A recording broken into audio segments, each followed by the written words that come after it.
Good evening. How is everyone this evening? Good, good. Well, before we begin, I really just want to thank Les for sharing his story. And before all of you came into the room, I asked him where his notes were. There are no notes. I'd have lots of notes. And he said they're all up here. So I'm in awe because I would not be able to speak for an hour without lots of notes. I don't know how many of you have heard, but it is their anniversary today, and it is 74 years. Thank you very much. And I asked him if there were any bumps in the road. And I'm not going to tell you what he responded. You can tell my wife isn't here. Oh. Uh-oh. Nope, I'm sworn to secrecy. I am not going to tell you what he said. I also asked him what he wanted to drink. And I said, would you care for some water? And he says, no. He said, I'd like a glass of milk. And then I brought the milk, and he said, if it was that easy, I would have asked for a martini. I still just brought him the milk. So enough with me. Again, I don't know that I would have so many people in the audience listening to my story. So I am, like I said, in awe of you, Les, that you would, take the time to share your story. And I think I'm going to leave it at that.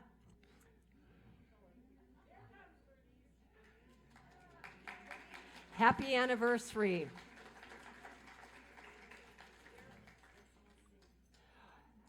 Okay, so before we begin, why don't we all stand and sing Happy Anniversary? And Kathy, I'm going to let you lead it. Oh, I'm not a singer. Who's a singer? Well, Bill. Okay, are you ready? We're going to sing Happy Anniversary. Happy anniversary, happy anniversary, happy anniversary, happy, happy, happy, happy, Happy anniversary. happy, happy, happy, happy, happy anniversary, happy anniversary, happy anniversary, happy anniversary, happy anniversary. Woo! Yay!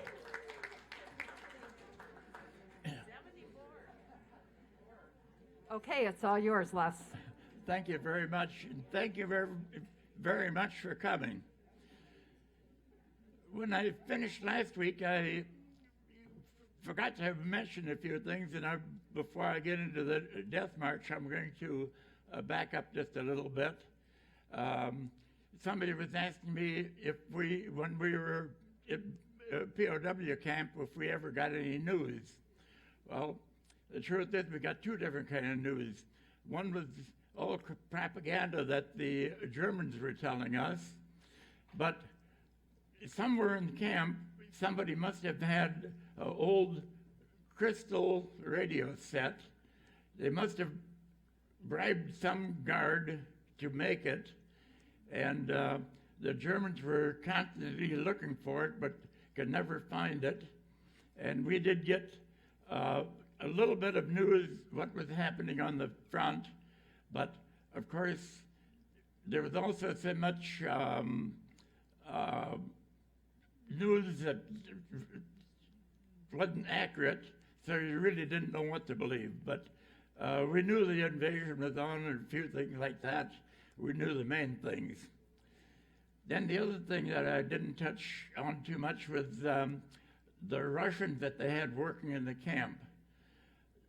They were also prisoners of war, but they were captured at Stalingrad, and the Germans had them working in the camp, and they were slowly being starved to death and worked to death. And I think the Russians themselves realized that they would never, ever get back home again, and they tried to make things just as absolute miserable for the Germans as what they could. I'll give you a couple examples. In Stalingrad 6, the Russians were supposed to be repairing a roof. The German was marching around the bottom of the building, and the Russians are up on top. when it was time to go, the German blew the whistle. All the Russians would run over to the other side of the roof. The German guard would go over there, blow the whistle, and they'd come right back again. Finally, in desperation, the German guard climbed up the ladder up on the roof. As soon as he did, the Russians all scrambled down the ladder and tipped the ladder away from the building and left the German up there stranded. And it made me wonder just what punishment those poor Russians got once they got caught up with. Here's another example. In Stalag Luft 4, there were so many of us that the latrines almost had to be pumped out just about daily. The Germans had a wonderful machine that it looked like it was a homemade machine, but it worked very well. It was an old horse-drawn wagon with real high wheels, but on top of that, there was a great big tank with a hose running out of the bottom of it that they would lower down into the latrine. Then to make it work, they would pump a little gas inside the tank and ignite it, which would cause a mild explosion. The lid would go up, clamp down, causing a vacuum, and you could just hear the sewage being sucked up into the tank. It worked real well until one day the Russians decided to sabotage it. The Germans came in with their ox-drawn wagon. One of the Russians started slowly pumping gas into the tank. He kept on pumping and kept on pumping it. Finally, the German realized what he was doing, and he was hollering at him and jabbing the Russian to quit. The Russian kept on pumping all the faster. The other one lit it, and there was a great big explosion. It ripped the tank from one end to the other. We were all covered. We were out for roll call.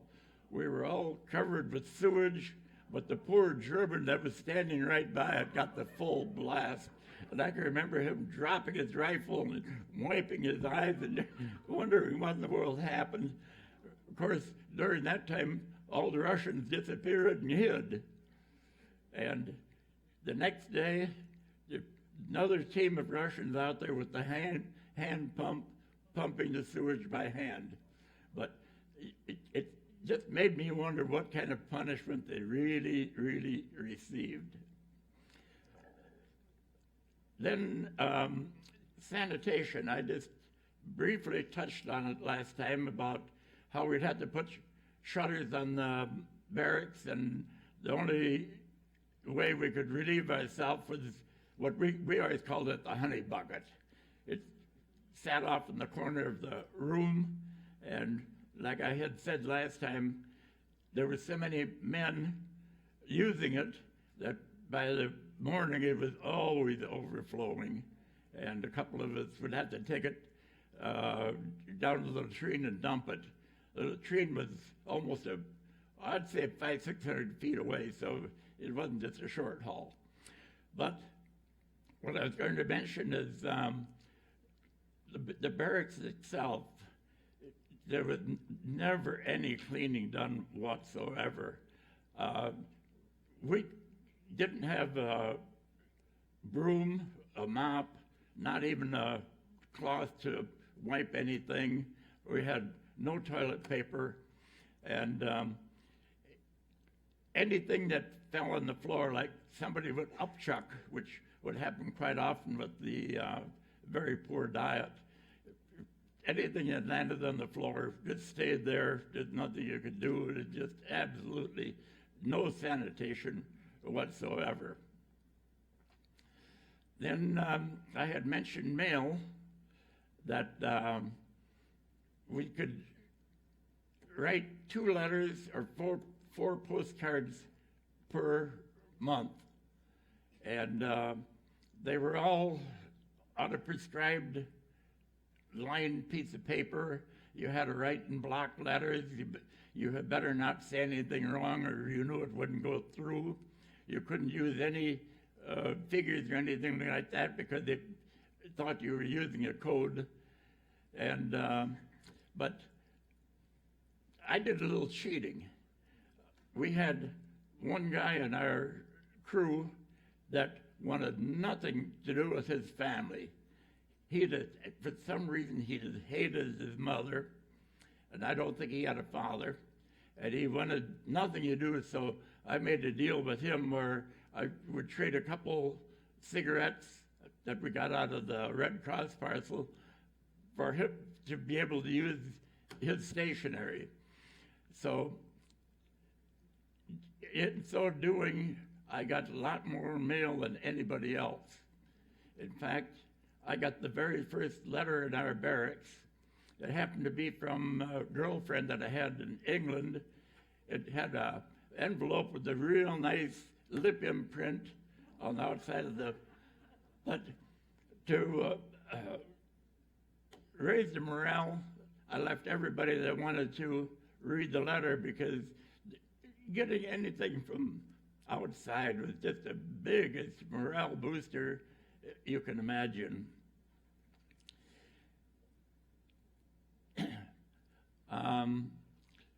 Again, as the war progressed, we could tell the Russians were again closing in on the camp. First, we could see flashes of light, even though we had the shutters on the windows. And as the war progressed, we could hear the thunder of cannons. And again, we knew that the Germans would have to do something, and we were again hoping to be liberated by the Russians. Of course, the Germans had a different idea.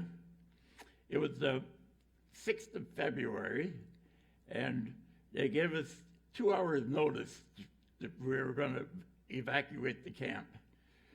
So I managed to make, I don't even know what I made, but I made a little pack that I carried my belongings in.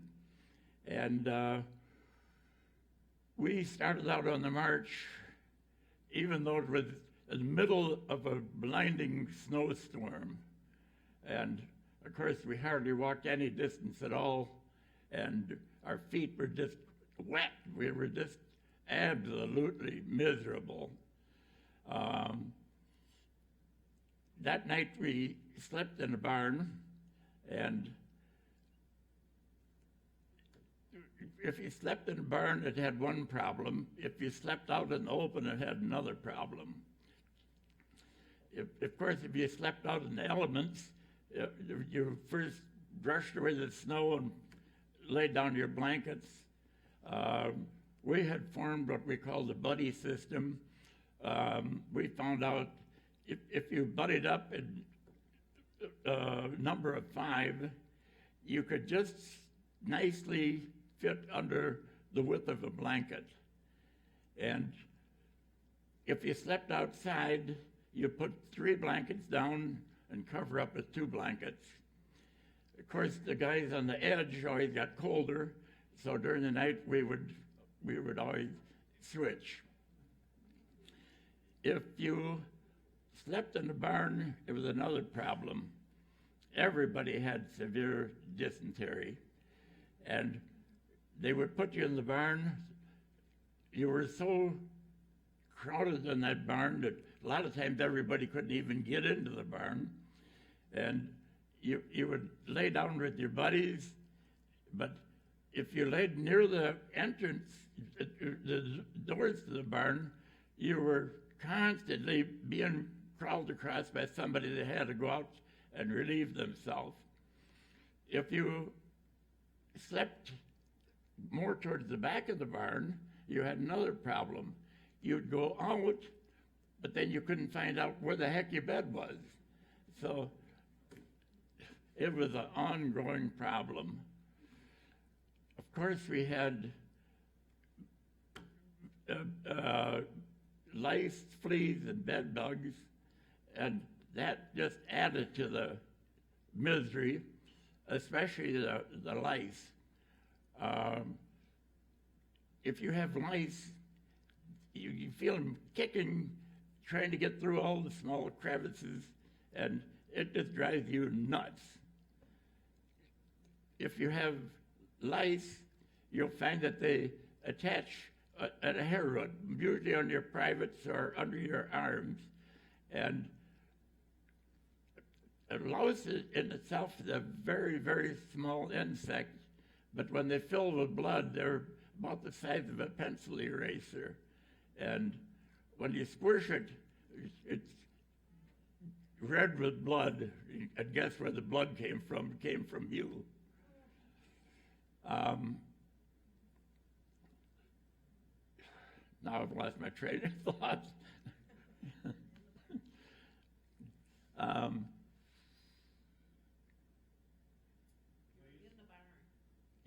Yeah.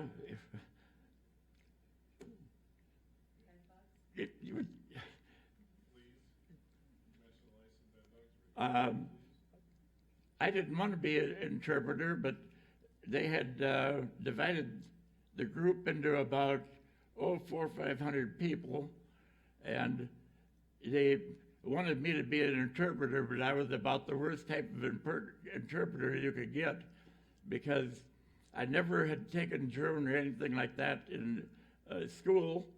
The only German I knew was my grandparents spoke some German, but they had been raised here in the United States, so anytime they didn't know a German word, they would just substitute an English word. And of course, they didn't have a very large vocabulary at all. If you'd ask it, there was a complete non-frat between Germans and prisoners of war. Being I was an interpreter, I had some latitude, and I could ask the German guards how far we'd be marching, things like that. Of course, they would never tell me. They'd always tell me, I don't know. And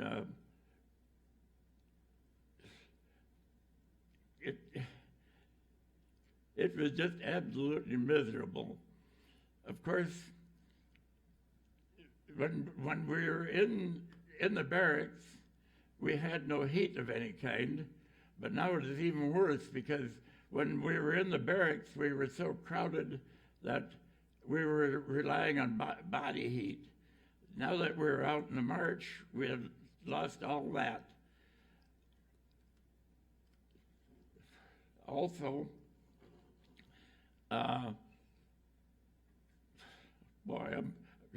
I'm getting forgetful tonight.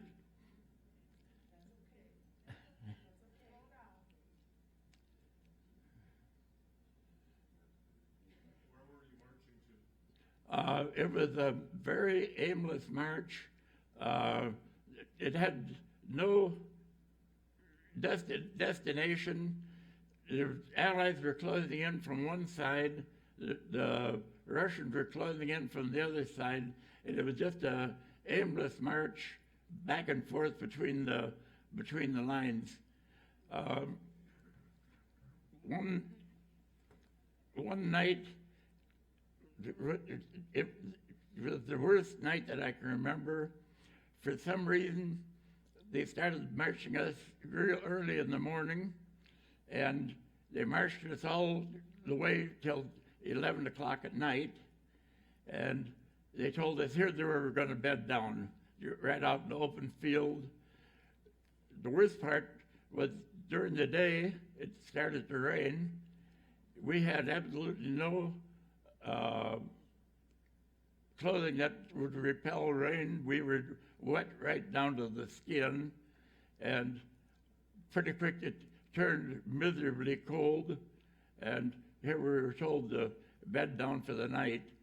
When we got up the next morning, we found that the blankets were frozen to the ground, and we had to try to fry the blankets so that they wouldn't get torn.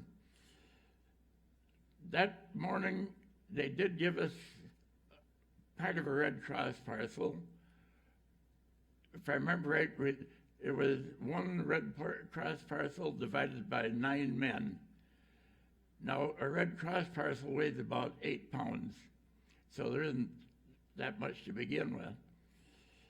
what what we would do to try to divide the parcel evenly, one person would try to dole out, like there might be a can of butter here, it might be a can of jelly there. They'd try to get it as even what they could, and then they would take like 9 pairs of sticks and make sure that none of them were the same length, and lay one stick on top of each pile and hold the other set of sticks behind their back and try to draw it that way. But there you ran into another problem. Say that you got lucky and you got, say a can of margarine and a can of jelly. Okay. You open up either one of them, you had no way of resealing it. You were so starved, and if you'd eat something that was high energy, you'd get deathly sick. And what are you going to do when you got a can of jelly and you can only eat part of it, and you can't keep the rest of it? All during the march, I only remember getting Red Cross parcels 2 different times. One was divided in 9, like I said, this time was, and the other one was divided by 6. But we tried to make do. Now, I was very fortunate, being I was an interpreter, because I was at the front of the pack, and a lot of times when the Germans were hauling, usually it was sugar beets they were hauling into market, and once in a while one of them would fall off the wagon, and first come, first served, being I was in the front of the pack, usually I could grab 1 or 2. But the problem is when you ate something like that was frozen, it just made your dysentery all the worse. But it was either eat or starve. I mean, you had very, very little choice.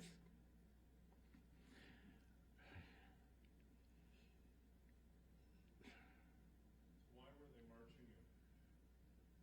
marching in? To keep us from being captured from either the Allies or the Russians.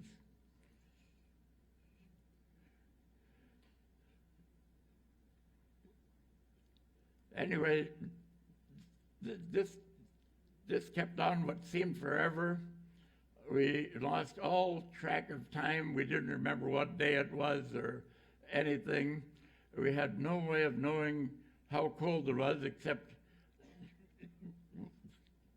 trying to judge from what the temperature was, although we found out later it was one of the coldest winters on record for the year 1944 and 1945.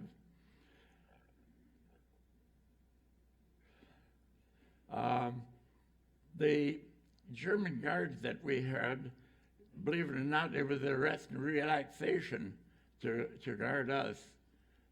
We had a few permanent guards, some as young as 12 years old, and one day I was marching along beside this old guard, and for some reason I asked him how old he was. He told me he was 81 years old. And I think that saved me a little bit of trouble because I don't know why I did it. I think I knew I did it to try to kind of tease him, knowing fully well he couldn't take me up on my offer. He was complaining he was carrying a part of a machine gun, and it was way too heavy for him to carry. And like I said, to tease him, I said, well, maybe I can carry it for you. And of course, he had to decline. But that night, when we went into a barn, I happened to notice that there were a couple, what I figured was leaves from a leek, you know, the vegetable, frozen in the ground. And when I went out to relieve myself that night, I was trying to dig it out of the ground to eat it. Now, that was punishable by death, stealing anything. And all of a sudden, I heard the slam of a rifle right behind my head, and I looked up, and here was this old German guard. And he looked at me, he says, "Was machen Sie?" In other words, "What are you doing?" And I told him, "Ich bin sehr Hunger." In other words, I was very hungry. He said to me, "Ja, ich auch." In other words, yes, me too. He kicked me in the rear, he sent me into the barn. So I don't know if that had any effect on it or not. But like I said, day in, day out, we had lost all recollection of time. We were positively starved. At night, if you got anything to eat, it was cooked in a farmer's, what they used to cook their potatoes to give to their potato. They used to cook the potatoes to give to their pigs. That is what they used to cook our potatoes. They would scoop the potatoes just the way they came out of the field, dirt and all, into the cooker. But when you got it, they were usually very overcooked, just a kind of a bunch of mash. If you got the equivalent of one potato, that was about it. But if you got it near the bottom of the cooker, it had more dirt than it had potato. But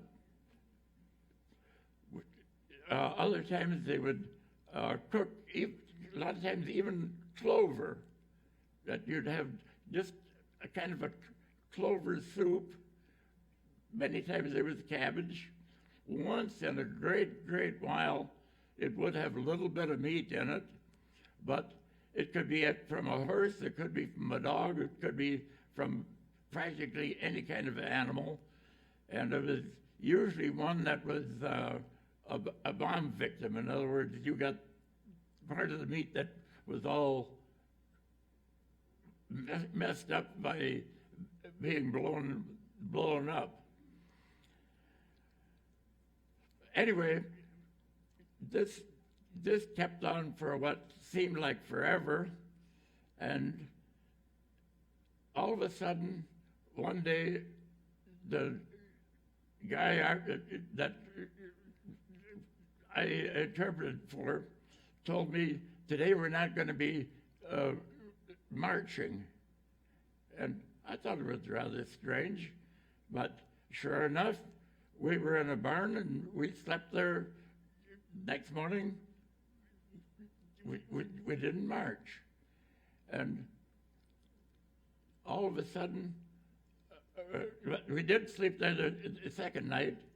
When we got up, we started marching, and all of a sudden we found the contingent of people coming towards us waving white flags. We didn't know what the heck was going on. When we got right up close to them, we noticed that there were English infantrymen. And the officer that I was interpreting for looked at me, shook my hand, and he says, "Now we're prisoners and you're free." And he disappeared. That was our liberation. The English told us that they were chasing Germans. They couldn't take care of us, that we were on our own. And I think they said that their base camp was something like 12 kilometers away.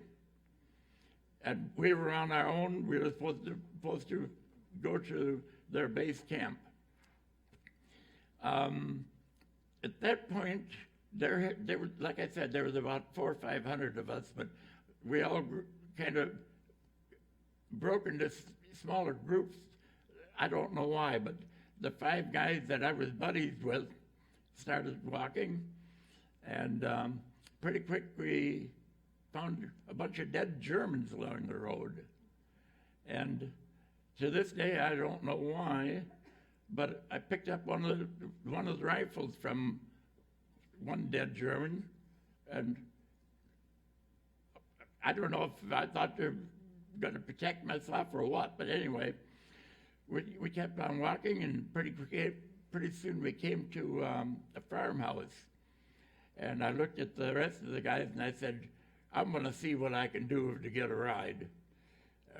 So I walked up, knocked on the door, and a woman opened the door, and she saw me with the gun, and she said, oh, please don't hurt me, don't hurt me. And I assured her that I would do her no harm.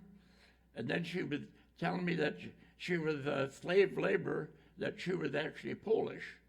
And I again assured her that we meant no harm to her, but I wanted to see the meister of the house. When he approached, I pointed the gun at him, and I said, I see you've got a couple of horses out in the yard, and I'm taking the horses because we're not going any farther. And I told him where the base camp was, and I said, we're taking your horses, and if you want to come and get the horses after we're done with them, you can have them. Oh, he again, oh, no, they're lame. Please don't take my horses. And I said, look, we're going to take your horses, and that's it. Well, he said, what if I hook up my tractor and take you that way? I said, that would be just fine. Now, their tractors are quite a bit different than what you're thinking of. Their tractors are only used to haul produce to and from market. They were a little one-cylinder tractor. It was a kind of a diesel. When he readied it, he lit a blowtorch, and he held it against one of the cylinders until it got red hot. Then he started the tractor, hooked it up to a wagon, and we were off down the road. I made him stop and pick up all the stragglers along the way. And when we got to our destination, I thanked him very much for taking us there, wished him well, and I said, now you can leave. And that was the last I saw of him. Now, at the base camp, like I said, we were liberated by the English. The English treated us very, very, very well. At the base camp, they had very little for us. They gave us just a little something to eat, but again, they warned us that they didn't dare give us very much or anything, or we'd get deathly sick. They gave us a shower, and I still remember there were these two German Frauleins. They each had little cakes of soap that they were giving us before we took a shower.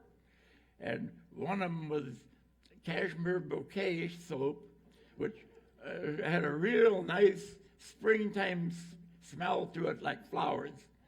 The other one was Lifebuoy.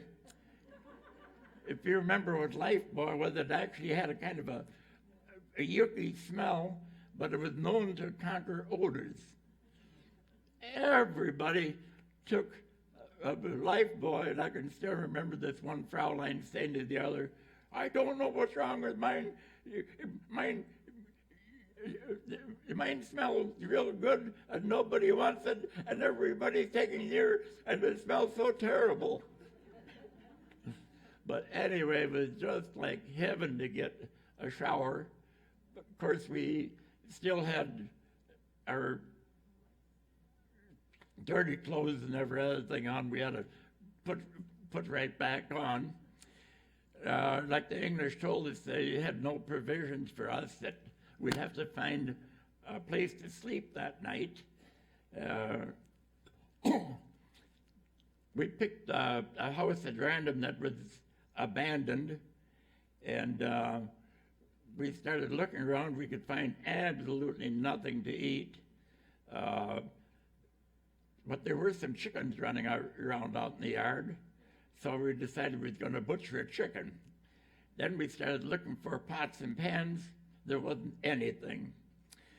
So all we could do, we started the bonfire out in the yard and butchered the chicken. And all we could do was put it on a stick and try to roast it over an open flame. And of course, the outside was completely burned and the inside was completely raw. But at least we had a very fulfilling meal. And about that time it started to get dark. So I saw a house across, not too far down the road, that had a light in it.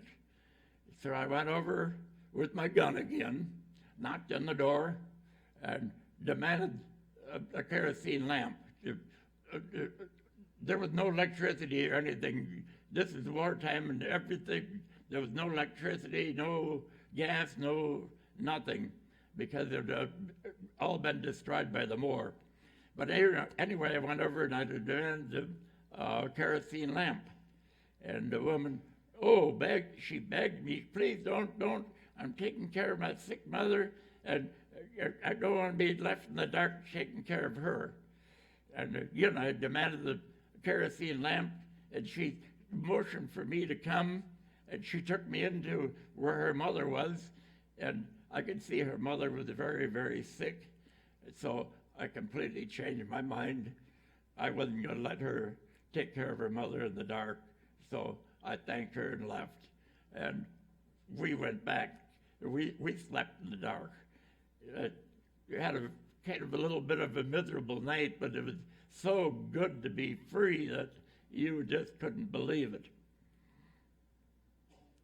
The next morning we woke up and the English told us that we'd have to go to their base camp, which was, I can't remember how far away it was. It really made no difference. But we had to cross the Elbe River. I got up, and here was a couple of Englishmen. They had captured a German half-track. It was a monster. Anyway, they wanted to know if we wanted to ride, and of course we all said yes. We went up and down trying to find a bridge that was intact, and we couldn't find any. And all of a sudden we heard gunfire ahead, and we knew we didn't want to get captured again. And just about that time, the engine died. And we found out what had happened was the Englishmen started the engine, but it was a diesel engine, and they had started with the gasoline tank, and the small gasoline tank now had run out of fuel. And we found out if we switched over to the diesel, it started right up, and we quickly went back to where our English camp was, and we had to abandon the half-track. And we found that they had, someone had, I don't know if it was due to bombing or if they did it deliberately, but there was a big ship that was stuck halfway across the river, laying on the side. And they had a kind of a makeshift deal where if you crawled up on the side of the ship, you had to walk across on foot, but you did get across the river that way. And we didn't go too far, and there was some Englishmen in their lorry, in other words, a truck. He gave us a ride to the base camp. Here, we were able to get another shower, and they took us through the delousing outfit, and believe me, when they got done delousing, you were pure white. They had poked in every crevice that you could think of and gave you a blast of DDT. But it was so wonderful to finally be rid of the lice and the fleas. Then they had some German POWs that even gave us a haircut. Of course, I hadn't been able to shave in the last 3 months, and of course my hair was completely bushy. They got us looking halfway back to being human again. And then they gave us, we called a mummy bag. It was kind of like a sleeping bag, except it zipped all the way up, except only your face showed. It wasn't very heavy. I think it was meant more to be summer garb than winter, because believe me, we froze a good many nights in them. Anyway, at this camp, they said, we've notified the Americans that you're here, and they should be here to pick you up anytime now. And of course, even during the war, the English soldiers only had 2 meals a day. They were completely rationed. They were trying to share their rations with us, and we were literally eating them out of house and home. The Americans never even bothered to get us at all. We were with the English, it must have been a week and a half, still no signs of the Americans coming to get us. Finally, out of desperation, the English called in the Royal Air Force and literally flew us to Brussels, Belgium, and dumped us at the U.S. base. Oh, I forgot to tell you, the German rifle that I had, I was going to keep it as a souvenir, but when they put us on the Royal Air Force planes, they was so crowded that I had to leave it behind reluctantly. Anyway, we got to Brussels, and we were treated just like dirt. The first thing they said, we haven't got any provisions for you. We don't know what we're going to do with you. We got no place for you to sleep tonight. You'll have to just find some place at random. So my buddies and I picked a bombed out building, and again we slept a real cold night because it turned cold, and the mummy bag is all we had for warmth. So we shivered the whole doggone night. Then the Americans said, well, we don't know what we're going to do with you. We haven't got any uniforms for you. You'll have to keep on wearing your English uniforms. Well, my gosh, they had all kind of German POWs there, had American uniforms on. The only way you could tell the difference, they had spray painted POW both on the front and on the back. They said, well, we'll put up temporary tents for you, but we haven't got any place to put you, so you're going to be confined to the area. Well, there were 4 of us to a tent, and now we couldn't use the buddy system. They had canvas cots. All we had was the mummy bag, so now you're froze both from the top and from the bottom. There was absolutely no entertainment. You could write letters home, although they told us we would get no mail from home. You could write a letter, but for a mailbox, there was just a garbage can that you'd write your letter and you'd throw it in the garbage can. I did find out that they did get home. We were there, I would say, about 2 weeks, and it was just miserable. Like I said, you were confined to the tent. You had no entertainment whatsoever. The meals were good, but they were so overcrowded at that place that the kitchen couldn't keep up with the group that was there. So you might get awakened at 2 o'clock in the morning and say it's your time to eat. It was real irregular. About the same time, I really got disgusted. When I finished flight training, I was only a buck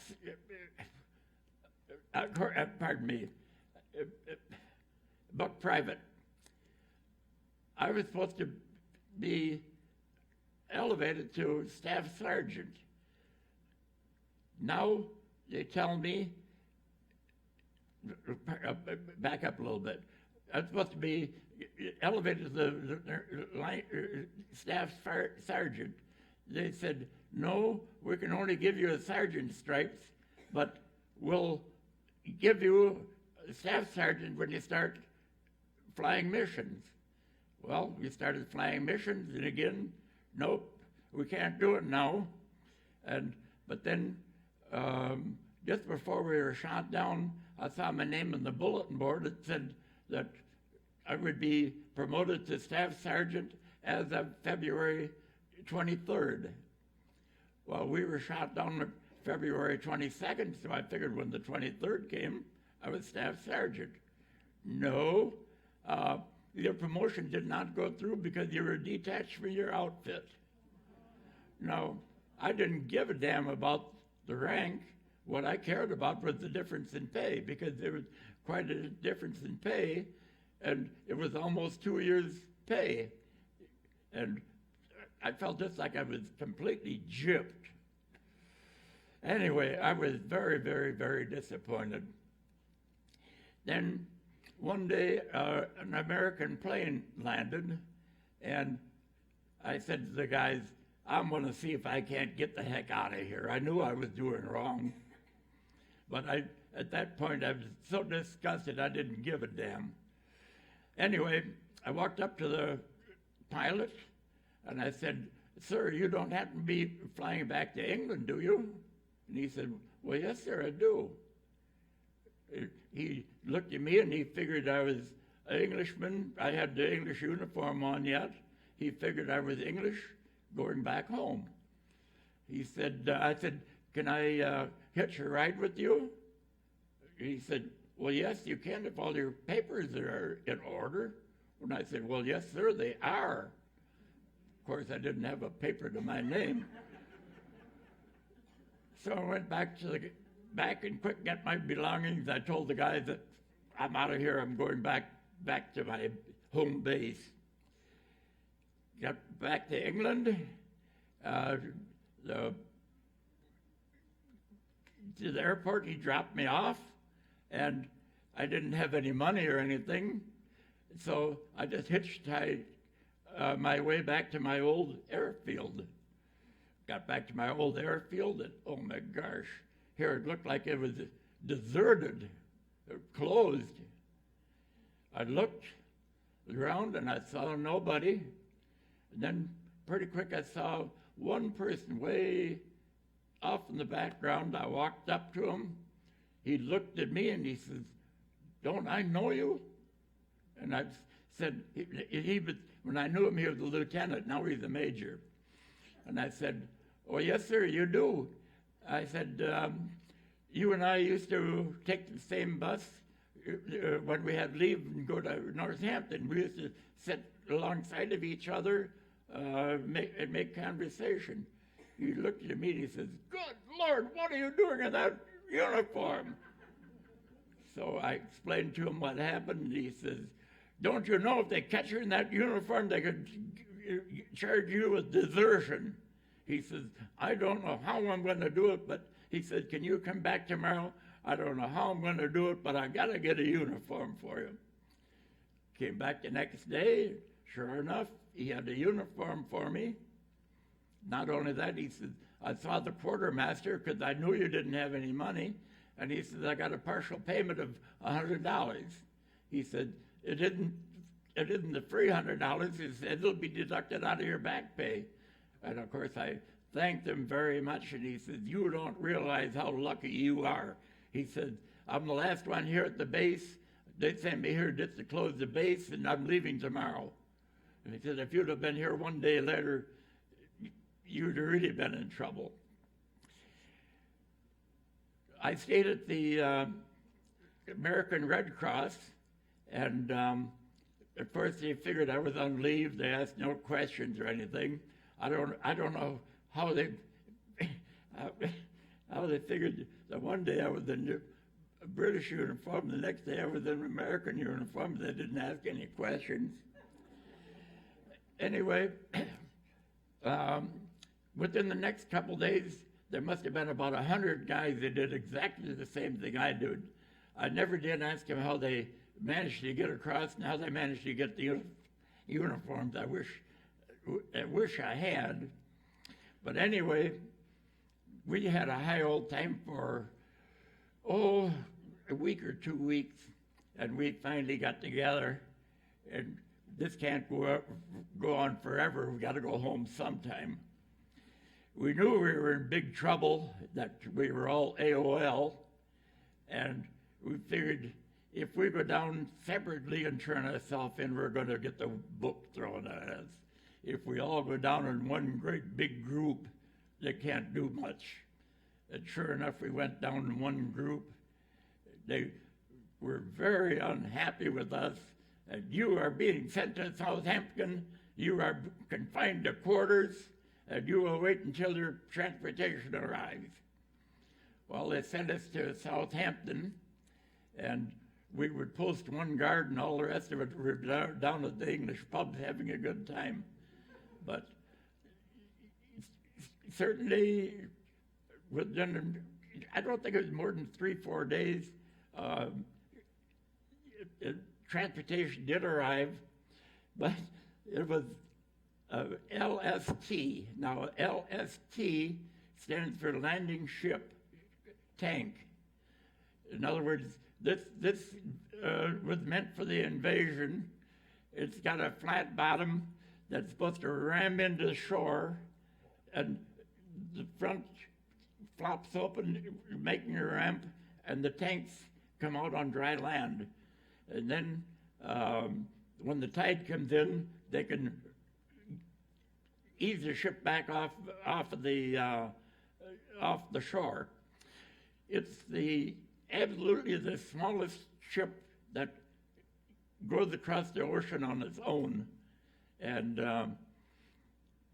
the sailors on board were just absolutely wonderful. I mean, they took pride in showing us throughout the ship. And but there was one thing. They had gotten there too late for the invasion. They had the tanks in the ship. They had a full load of ammunition, but the Navy had a goofy something that a ship coming back to the States didn't dare come back unless all the ammunition was used up. And here they had a full load of ammunition that they had to shoot up. And day and night they had the shatter of the machine guns and cannons shooting into, well, they would shoot flares up in the air and try to hit them. But I mean, it was all just, to me, the biggest waste of money you can ever imagine. We hit a storm about halfway across the Atlantic, and everybody got seasick. That is, everybody except me. Even the ship's crew got sick. The ship had to slow way down because it was bouncing out of the waves so much that the intake to cool the engines were out of the water so much that the engines are overheating.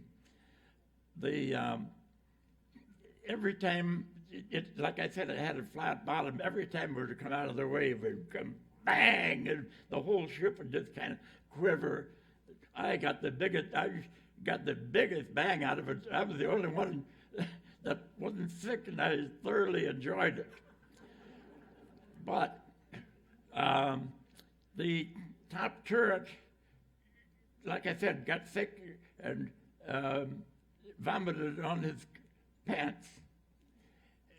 One of the sailors told him, the easiest thing you do is you tie a rope on your pants, you throw it overboard, and you leave it out there for a while, and it acts just like a washing machine with the wave action. Trouble is, they didn't tell him how long you leave it out there, and when he pulled it back in, it was a great big mass of threads. He couldn't possibly wear them. So when we knocked, here he was. Some sailor felt sorry for him, gave him a sailor pants, but you should have seen a mismatched uniform, Air Force uniform with the sailor pants. I still remember the welcome we had. It was only one guy showed up to welcome us from the Salvation Army. He was playing accordion, and to this day I've got a soft spot in my heart for accordion, not accordion, for the Salvation Army. And like I said, we were liberated on May 3rd. I didn't get home until, I think it was the 27th of July. In other words, it took us 3 months for them to get us back home. And anyway, that is my story. And I did manage just under an hour, so. Thank you very much for coming. Les, thank you.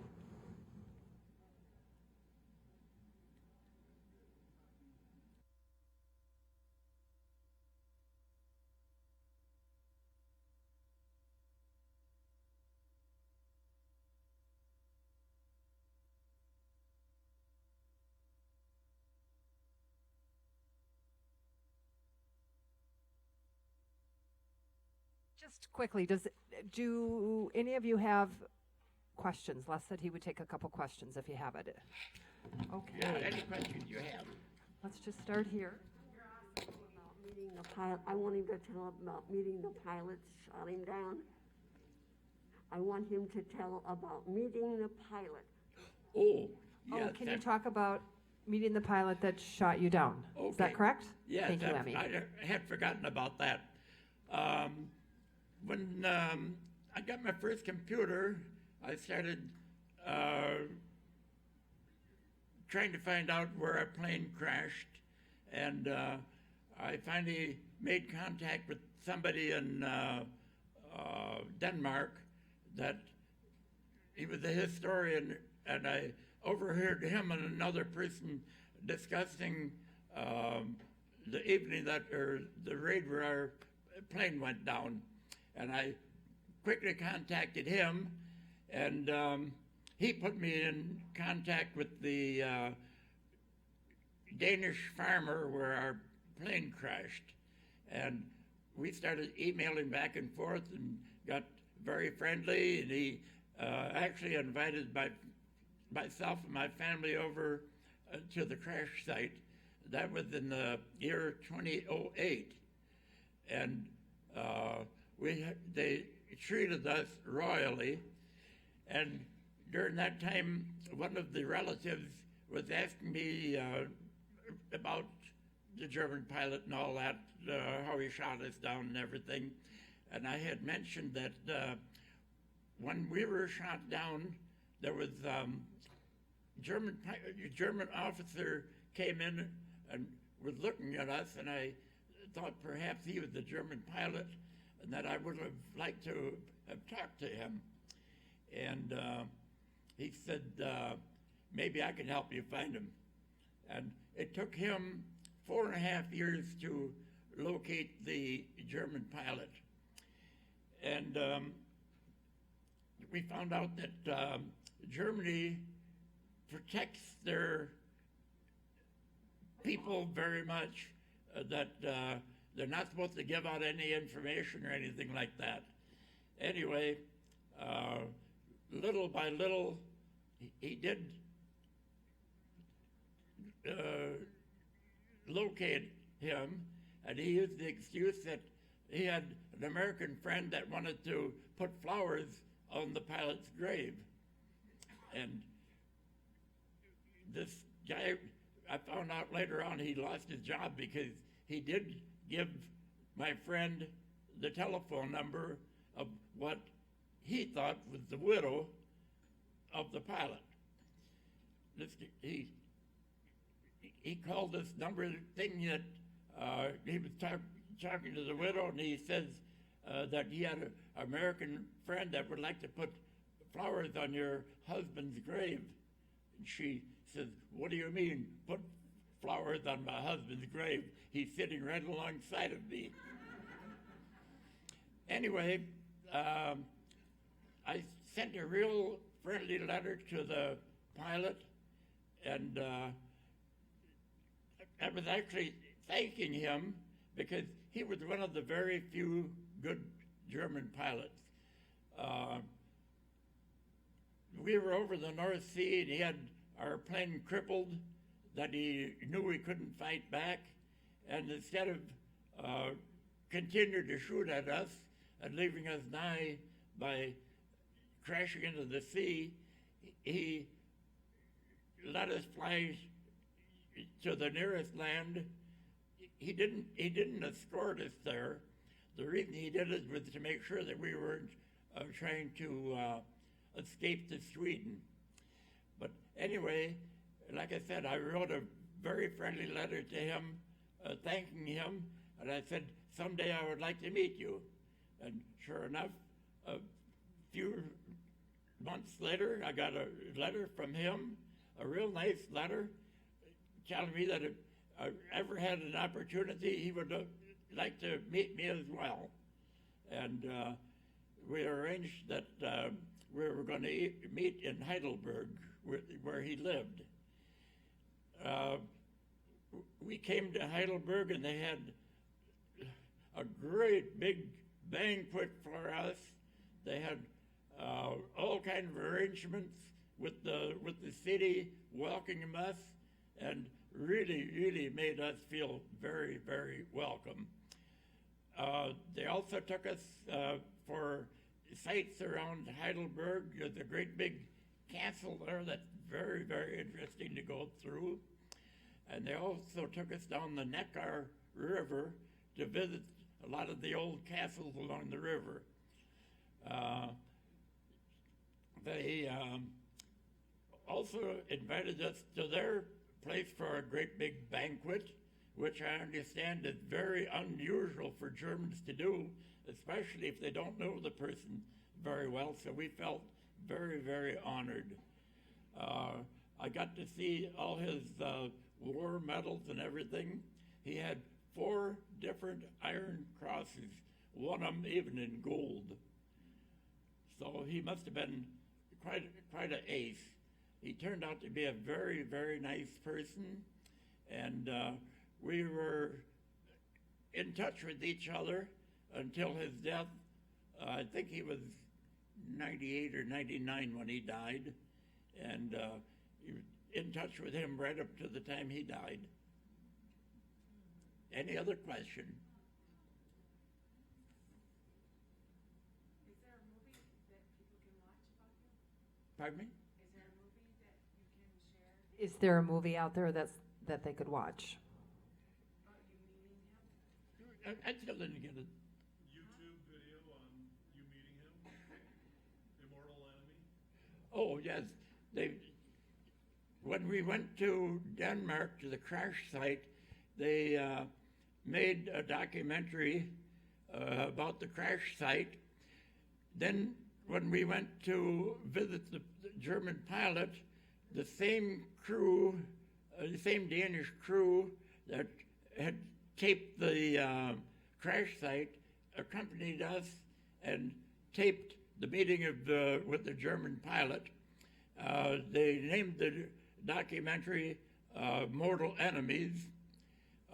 It has been shown here quite a few times, and perhaps we can talk Darlin Darlin, it's into showing it again. We can certainly do that, Les.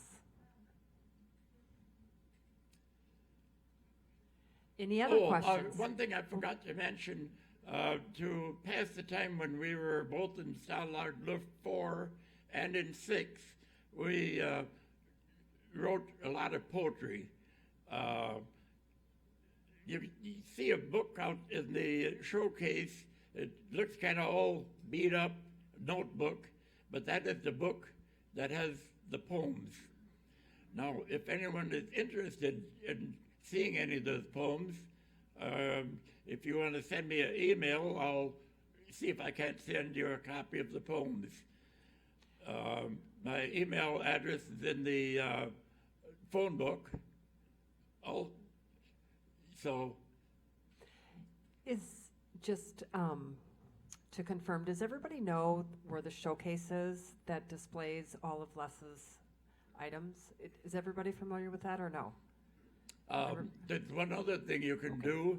If you Google my name, you can find out quite a few of the things that I wrote that are talked about here tonight. I'm sure I've missed a lot of it, but whatever your interest is. Okay, well, Les, thank you. Oh, one more question. We'll take one more question. Very, very good question. Yes, I did get my back pay. And you remember the last time I said that the Germans confiscated the money that I had on me when I was shot down? It wasn't that much, but after the war, I put in a claim against the German government, and believe it or not, I did get it. But when we were flying, we were told that if we ever were shot down, not to worry about any of our belongings, that they would be very, very well, very safe. A few days after I was shot down, one of my buddies that was in my barracks was also shot down. And he said, I saw your plane go down. And he said, the first thing I did, I packed up all your belongings, took them to the supply room like I was supposed to. And he said, they should all be very safe. A few months or maybe even a year after I got home, the government sent my so-called belongings. There wasn't a thing that was worth anything. Everything had been stolen. All the knickknacks that I had bought when I was in England were all gone. My camera was gone. There was 6 rolls of exposed film. They were all gone. All that was left was shoeshine rags, little stationery, some of the letters that I had received while in England, nothing of any value at all. So there was nothing I could do about it except be disappointed. Well, again, let's thank Les for his time and sharing his story. Thank you very, very, very much. And happy anniversary. Thank you. Happy anniversary. Happy anniversary.